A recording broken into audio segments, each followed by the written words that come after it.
like you said, the thing that Jordan Peterson said doesn't happen in Vietnam. Right. Like, and for example, like the the second wave feminism just hit Vietnam like a month ago. Like some famous book from famous author like Bell Hooks, for example, Bell like hooks. feminism for everybody.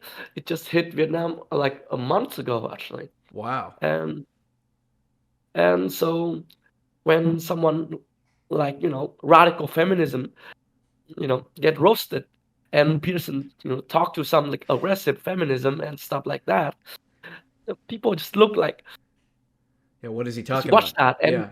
It doesn't make any yeah, sense in Vietnam. Right. actually like they look at it and they react as if like they're watching Harry Potter roasting someone like Draco Malfoy or something like that.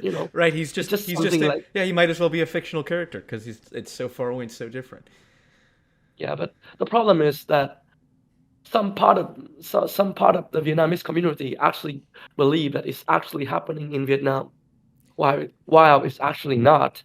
Obviously because there is protesting is illegal here, for Right. example, obviously. So something like radical movement, any radical movement is impossible to exist inherently. Mm-hmm. And actually, the Eastern tradition is actually kind of patriarchal.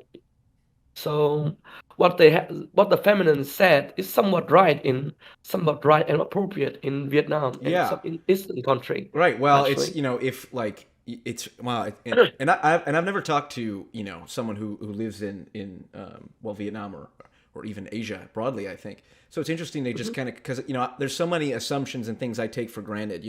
Like I say, the society that we live in is affords all kinds of rights to women and is very progressive. But like you just said, Vietnam is a more patriarchal society. So the idea that the more radical militant aspects of feminism, let's say, well, that makes sense more in Vietnam because, how would you describe it as patriarchal? I mean, like, are women treated less than men generally, or how would you say it? How do I say it? Because okay, so for example, like we have tradition from the monarchy for the from the we have tradition from the monarchy that still exists to this very day. For example, like each every year, so we're gonna have a party basically to celebrate or to remembering the deaths of our grandparents and even grandparents and father and forefather. So each event like that, the woman in the house gonna prepare foods, and the man basically don't have to do anything. And when the food was done, the women they sit in a separate place, which is you know lower lower in a geographic term Sure, sure, sure. to compared to men. So, for example, like men sat on a high table and women sat on the ground Wow.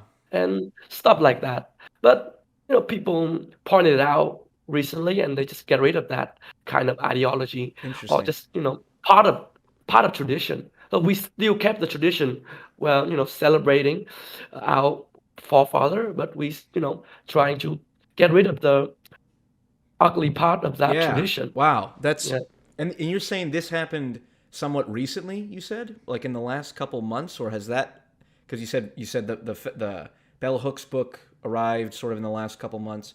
So like getting yeah. rid of that part of the tradition, is that recent?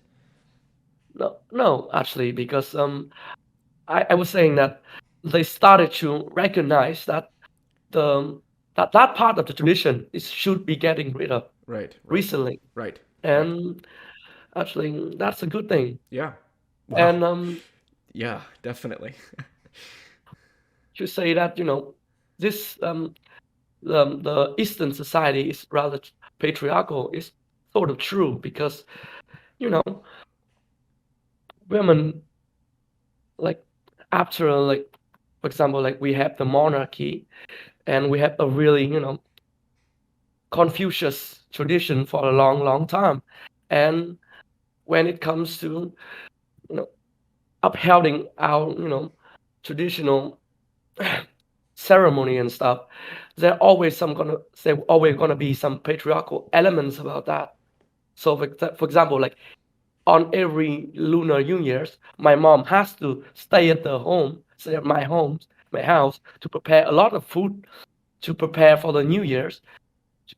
And while, me and my father can go out and watch the firework, for example, when the woman have to Right. stay in the house Yeah, preparing food. that doesn't seem particularly fair. Actually, it's like when it come like in a hard time in the past, there are going to be a lot of hard time for both men and women. So the task for women is different from the task from the man. So man has to do a lot of hard working and difficult, this make many difficult decisions since we are a small country and get invaded a lot. We get Yeah. invaded by China more than 1,000 years, and Yeah. then the France, the Yeah. American, and the Civil War and stuff like that. So Right. the duty for man is a lot heavier, I would say, but the duty for women is a lot concrete. So you Hmm. have to do a certain things, and if you do it, then it's fine. But the problem is the woman complain when the man doesn't live up to the standard, actually, Right. Well, because if when the you're man not, live up to the yeah, when you're not being yeah. invaded, the men aren't really doing as much in that case, right? Yeah, for example, like if the man actually bring home the money, bring home the and love his family, and it's fine. The patriarchal work. But when the man, useless, doesn't bring home money, like me, for example, I still try my ass off to survive, and Right. then my girlfriend gonna complain like, when are you gonna get a job, a Yeah. decent job, you know? Right. She's not going to sit in and make food if you're just hanging outside playing video games and watching the Sonic Yeah. the movies, right? You get Yeah. yes, that's funny. Wow. Well, that makes sense.